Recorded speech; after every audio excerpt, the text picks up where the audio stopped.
Shalom, selamat pagi Bapak Ibu. Selamat pagi Bapak Ibu yang dikasihi Tuhan Yesus, dimanapun Bapak Ibu berada, Pak Tuhan. Baiklah, kita akan mulai saat teduh pagi hari ini. Dan sebelum kita saat teduh, kita akan berdoa. Bapa, kami mengucap syukur Tuhan, terima kasih kemurahan Engkau. Kami masih diberi kesempatan sehingga pagi hari ini kami boleh kembali datang kepada Tuhan.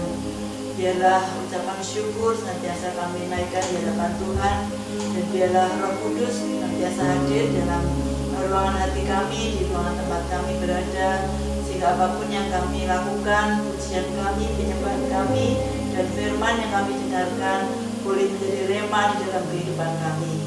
Terima kasih Bapa, kami menyerahkan ibadah renungan pagi ini hanya di dalam nama Tuhan Yesus Kristus. Haleluya. Amin. Kita akan bersama-sama dengan pujian betapa hatiku berterima kasih.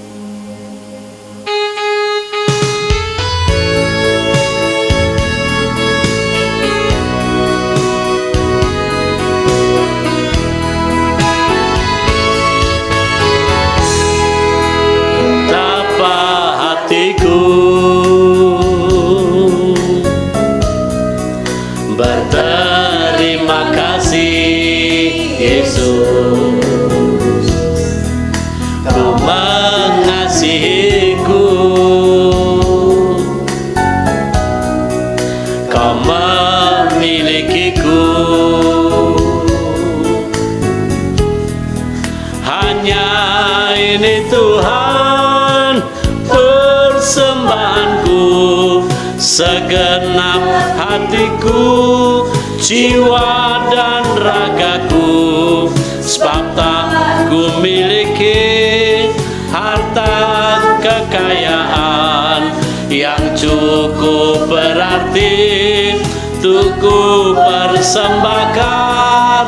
Hanya ini Tuhan permohonanku, terimalah Tuhan persembahanku.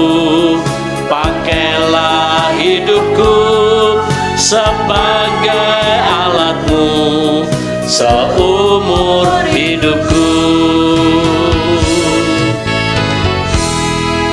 Betapa hatiku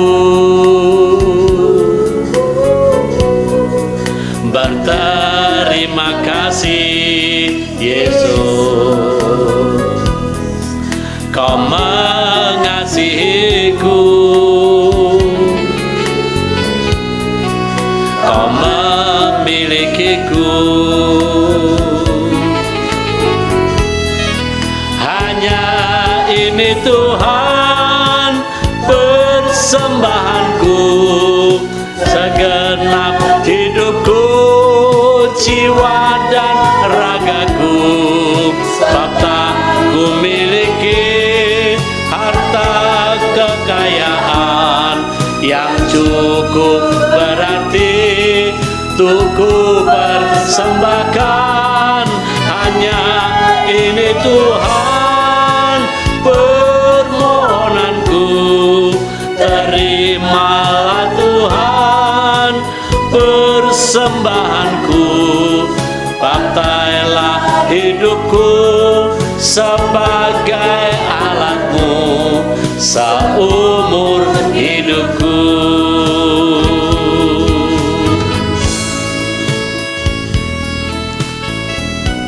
Salam, selamat pagi Bapak Ibu, Saudara sekalian.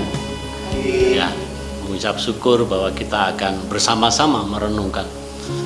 Saya ingat Papa bahwa beberapa hari yang lalu itu kita memperingati Hari Ibu ya. Tanggal berapa ya? 10 ya. 10 itu hari Ibu ya. Jadi, selamat Hari Ibu meskipun terlambat ya. Tetapi ada satu hal yang kita bisa belajar, bahwa peranan ibu itu sangat penting di dalam mendidik ya. Untuk keluarga itu sungguh menjadi bagian dalam rencana maksud kehendak Allah yang kekal. Nah, ada satu contoh teladan yang indah yang Alkitab catat. Dan ini menjadi keluarga yang sangat dibanggakan. Dan keluarga ini tidak hanya menjadi kebanggaan Rasul Paulus, tetapi juga Paulus sangat membanggakan karena di dalam keluarga yang baik ini ternyata muncul seorang murid Paulus yang sangat dia kasihi, yaitu Timotius. 2 Timotius pasal pertama ayat yang ke-5. Kita baca bersama-sama. 1, 2, 3.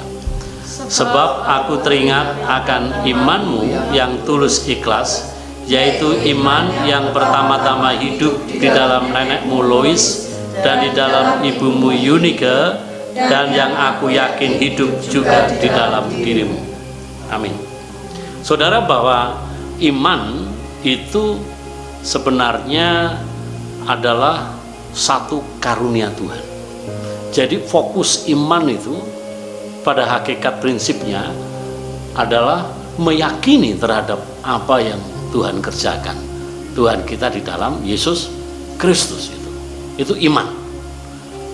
Jadi iman kekristenan itu adalah iman yang mana kita meyakini akan karya tindakan Allah di dalam Yesus Kristus untuk memberikan sesuatu yang terbaik sesuai dengan maksud rencana Allah, terutama adalah keselamatan dan hidup yang selaras dengan kehendak Tuhan.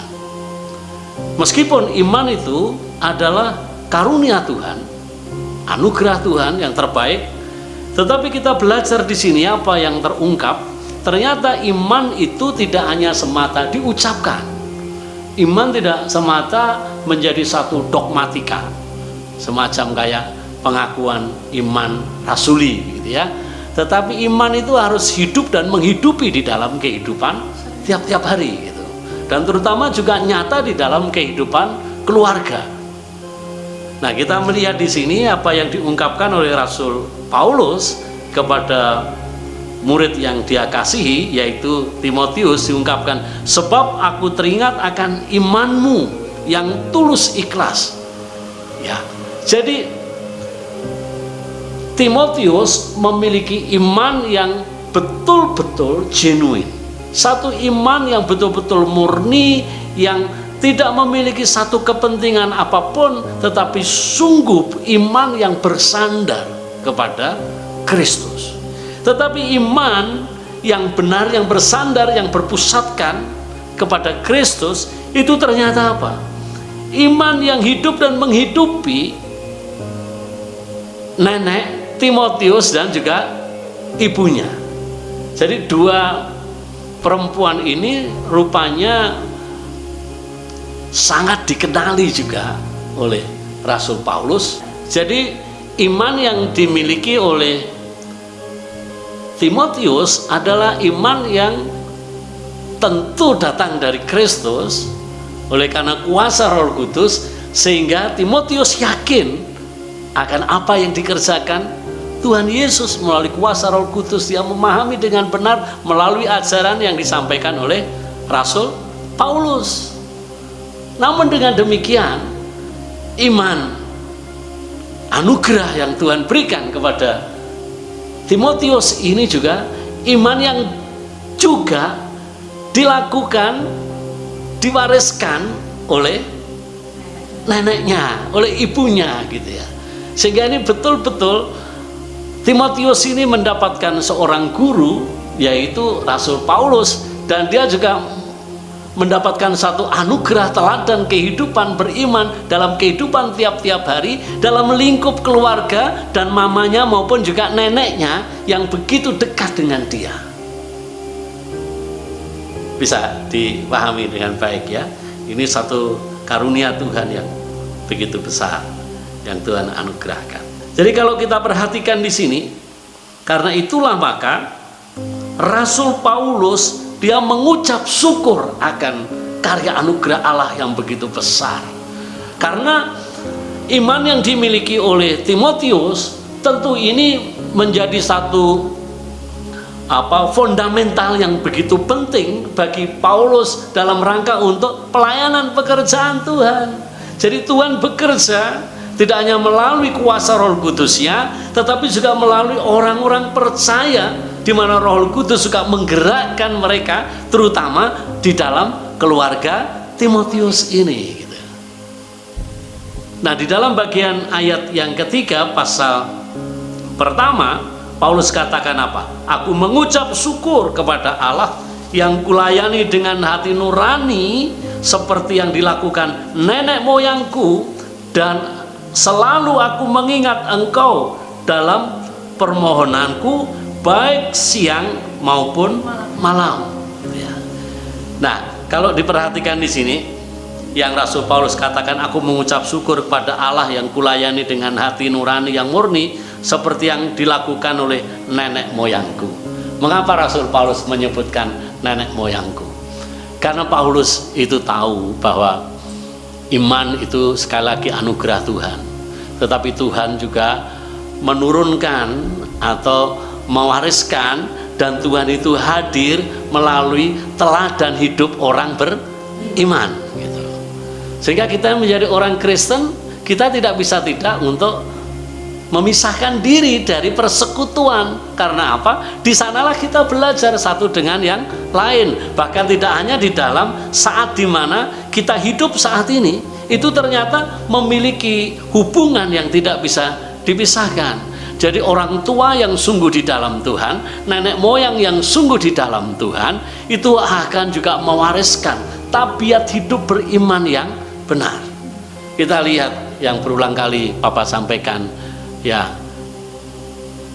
Abraham, Ishak, dan Yakub itu beriman kepada pribadi yang sama, ya, dan mereka mengalami akan hal itu. Keturunan Abraham, Ishak, dan Yakub sangat bangga, membanggakan, sebagaimana Rasul Paulus. Ya, Rasul Paulus katakan, dan itu menjadi satu kerinduan, karena Paulus ingin bahwa di dalam hidup beriman itu betul-betul hidup yang dirasakan, yang dialami, ya, dari generasi lepas generasi. Jadi kekristenan itu, jikalau kehidupan berimannya itu tidak nyata dan menghidupi di dalam kehidupan keseharian kita, maka kekristenan itu bisa putus generasi.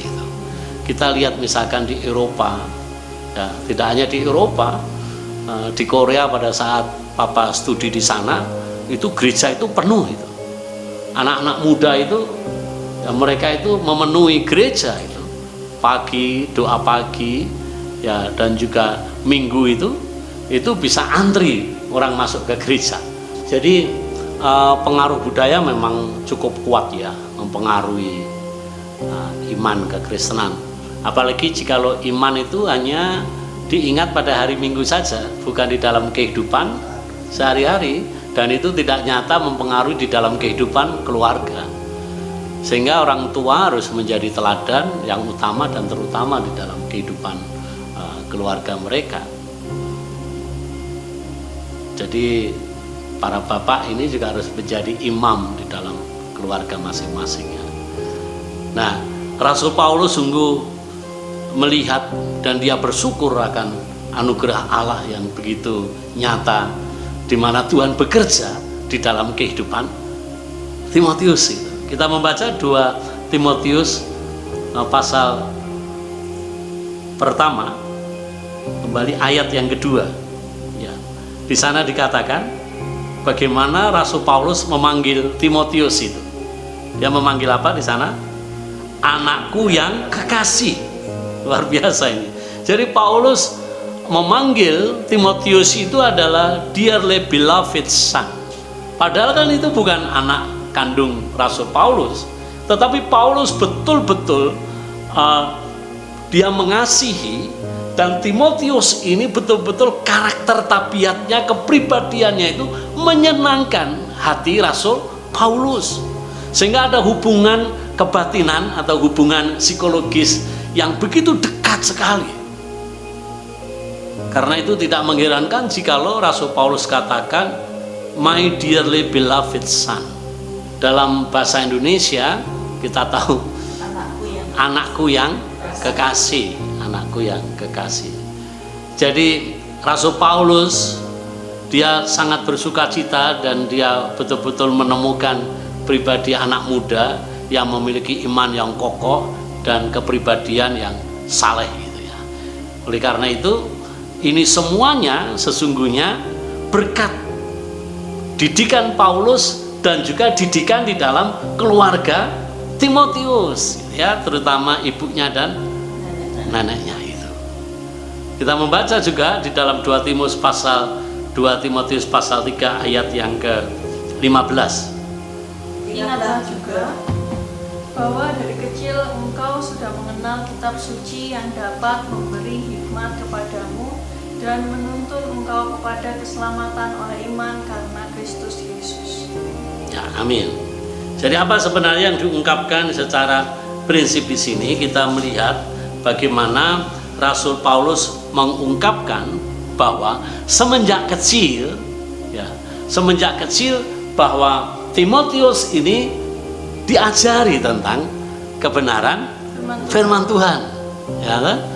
Dan juga iman itu nyata hadir di dalam kehidupan Timotius sehingga dia tumbuh dalam kasih karunia Tuhan yang luar biasa. Kitab suci itu menjadi penuntun kehidupan kita.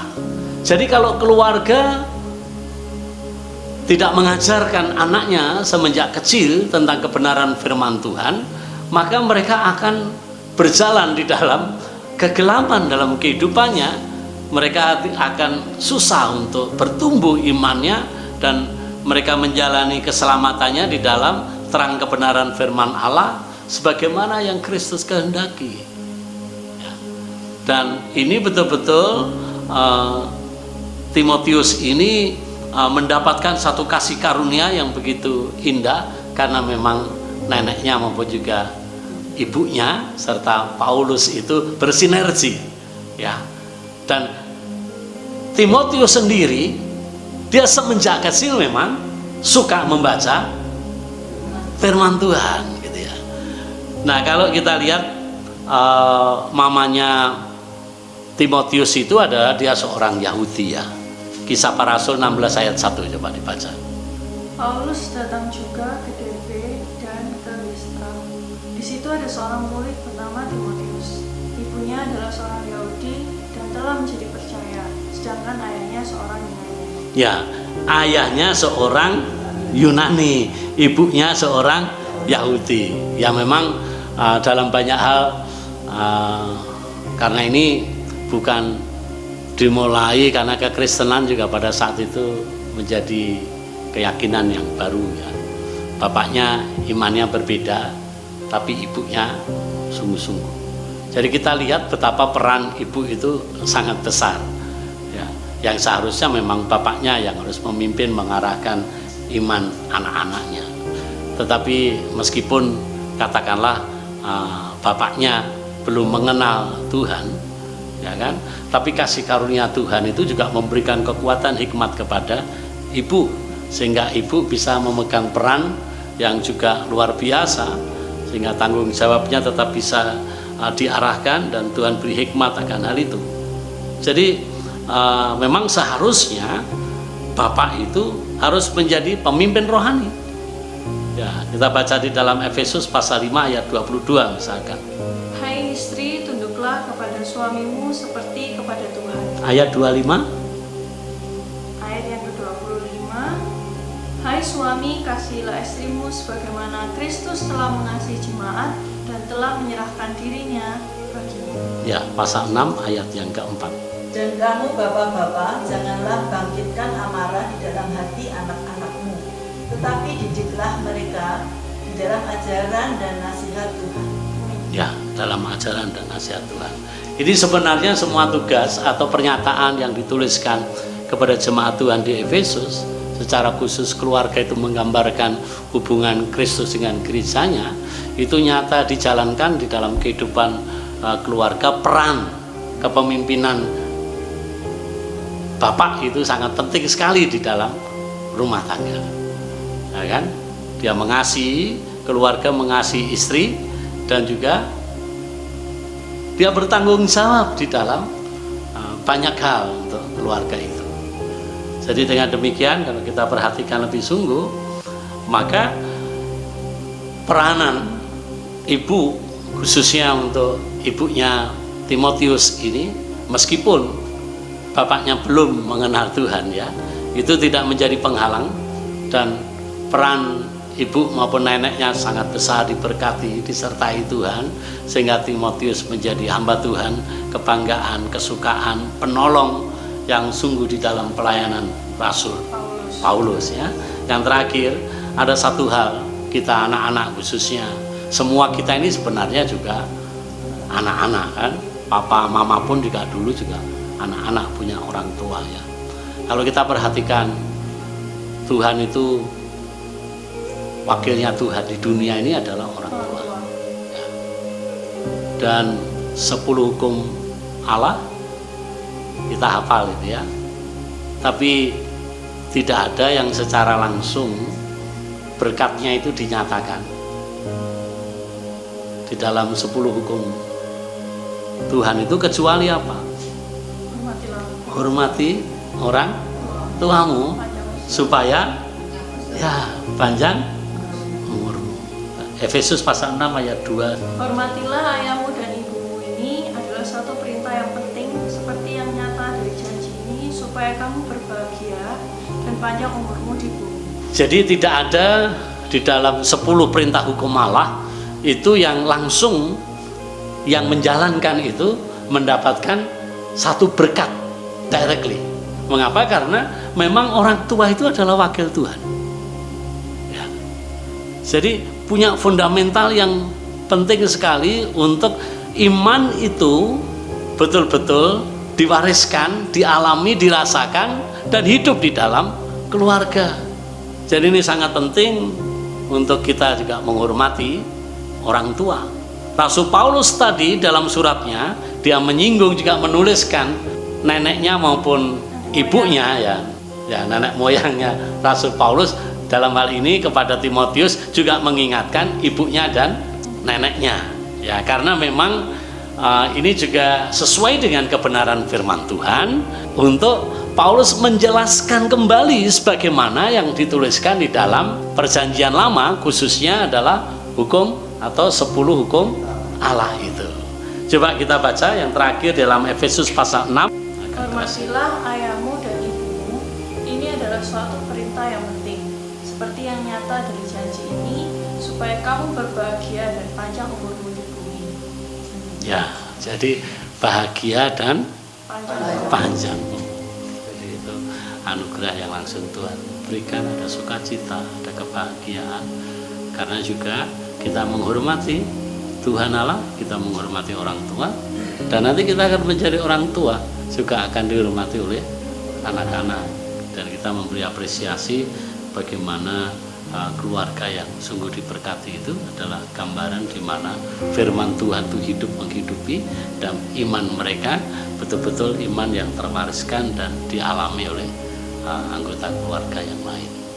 Mari kita bawa di dalam doa, kita mengucap syukur untuk kita berdoa untuk keluarga kita dan juga keluarga sidang jemaat dan keluarga anak-anak Tuhan yang lain, supaya sungguh mereka hidup di dalam damai sejahtera dan sukacita Tuhan. Ayo, mari Bapak Ibu Saudara, kita akan bersatu hati dalam doa. Allah Bapa yang baik, Allah yang mengasihi keluarga, dan Allah juga yang senantiasa merindukan keluarga sebagai sarana, sebagai tempat di mana Engkau menyatakan iman, supaya sungguh melalui keluarga yang Bapa kami diproses, dibentuk, dan memiliki iman seperti yang sudah dialami oleh hamba Timotius. Terima kasih Bapa, jika kami juga boleh mendengar akan kebenaran firman Tuhan pada pagi hari ini, bahwa Paulus sungguh bersukacita karena melihat namanya Timotius memiliki keluarga yang indah melalui ibunya, melalui neneknya, dan bahkan saat ini pun kami juga boleh mewarisi akan iman mereka di dalam kehidupan keluarga kami. Kami juga teringat akan orang tua kami, ibu kami, yang sudah dipanggil Tuhan. Mereka yang juga mewariskan akan iman kepada kami anak-anaknya. Kami juga rindu ya Bapa, supaya iman yang kami miliki pada akhirnya juga kami wariskan kepada anak-anak kami. Sehingga dari generasi ke generasi, iman yang sudah Engkau tetapkan boleh kami wariskan kepada anak-anak kami, Bapak, cucu-cucu kami, generasi ke generasi. Bapak, kami mengucap syukur karena pagi hari ini kami diingatkan kembali bagaimana kasih karunia Allah yang begitu luar biasa, rancangan Tuhan yang indah bagi setiap keluarga demi keluarga. Karena di dalamnya Tuhan kami belajar akan kasih Tuhan, akan kemurahan Tuhan, akan lawatan Tuhan yang senantiasa Tuhan nyatakan. Bahkan setiap firman Tuhan yang pertama kali kami renungkan ada di dalam keluarga ini ya Bapak. Karena Tuhan Yesus kami mengucap syukur. Kami juga berdoa untuk keluarga demi keluarga di dalam sidang jemaat Tuhan, di dalam keluarga orang-orang percaya. Tuhan, pakailah kami semuanya untuk kami juga terus mewariskan iman yang sudah Engkau berikan pada kami Tuhan, sehingga kami juga boleh menjadi alat kepanjangan tangan Tuhan. Dan keterbatasan kami mungkin ya Tuhan sebagai orang tua, tapi kami percaya karena firman Tuhan, kuasa Roh Kudus yang terus memampukan kami, memakai kami untuk kami boleh dipakai oleh Tuhan untuk menyatakan iman kepada anak-anak cucu-cucu kami semuanya. Terima kasih Tuhan Yesus. Kami juga berdoa Tuhan untuk sidang jemaat-Mu, dan kami berdoa untuk saudara-saudara kami yang lain Tuhan. Biarlah Engkau terus nyatakan kasih-Mu itu kepada keluarga ini. Kau sendiri yang terus mengurapi keluarga ini, Kau sendiri yang terus hadir dalam keluarga ini, memberkati kami sehingga kami terus boleh dipakai menjadi alat kemuliaan Tuhan. Sehingga biarlah melalui Tuhan, nama Tuhan boleh senantiasa dipermuliakan. Terpujilah nama-Mu ya Bapa. Di dalam nama Tuhan Yesus Kristus kami sudah mengucap syukur dan sudah berdoa. Haleluya. Amin. Amin. Tuhan memberkati. Selamat pagi.